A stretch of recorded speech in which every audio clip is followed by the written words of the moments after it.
What happens when we change our assumptions about what a leader is or what leadership is?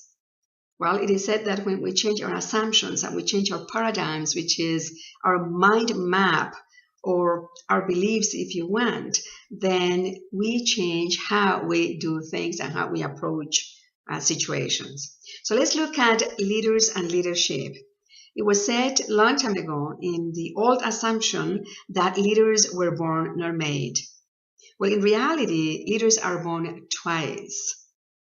There was a moment when a person made a choice and discovered that he or she was able to take responsibility for his or her life and to begin to create the future that they desire while they were living the present. And that was the moment, a decisive moment, when the seed of leadership was really uncovered.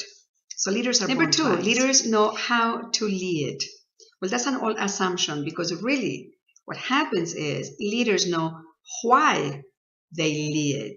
And the why is the big purpose, the vision, the inner strength and inner desire to change, to grow, to evolve, to create a better life all the time. And if we want a better future, but being created in the present.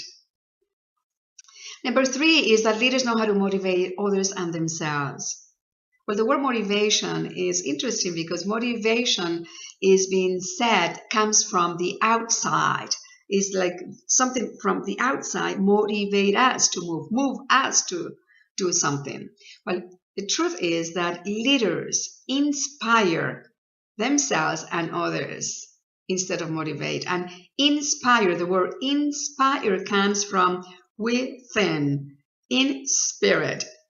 In other words, the energy that comes from within is something that was given to us, and leaders uncover that ability to create more than what they are experiencing at the moment, to overcome circumstances and go within and use the three biggest inspiration elements in our lives, which are our thoughts, our words, and our feelings that move us, if you want, to make a vision or a purpose visible. And number four is that leaders communicate with strategy, that you know how to speak very well.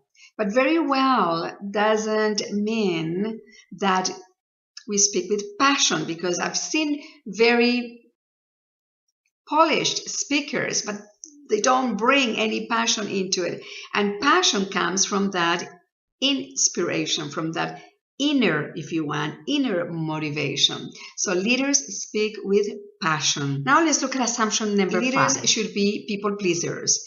And there is a big difference between being a people pleaser and a server. Servers have in mind the highest and truest potential of other people. It's not about you, it's not about us, it's about what's best for the other person and how could we assist that person to reveal their truest and highest potential. Number 6 is leaders are reasonable.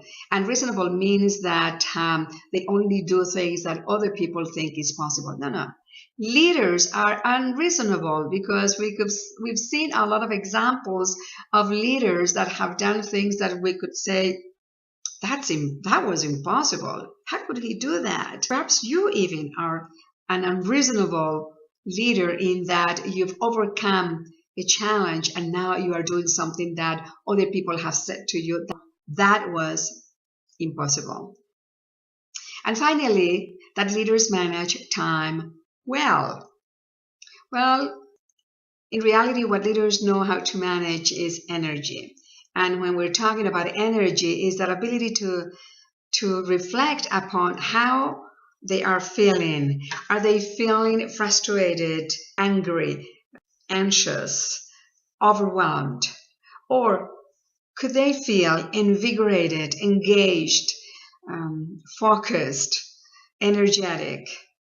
Or can they feel centered, calm, peaceful, serene? And yes, a leader understands with emotional intelligence that we human beings have the ability to pause and to have a time when we can evaluate and look within and understand or look or reflect upon why are we exerting certain type of energy and how we can transform that energy, either be with it or transform it into an energy that helps us to fulfill our purpose and our vision. So let's recap. There are old assumptions that some of us had about leaders and leadership. And when we want or desire different results, we need to change our paradigms, our assumptions, or our beliefs. And when we change our assumptions, our paradigms, our beliefs, then we will start doing and acting and taking action in a very different way. It has been said that when we want small changes, we change behaviors. But when we desire lasting changes, we make changes in our paradigms, in our assumptions, in our beliefs.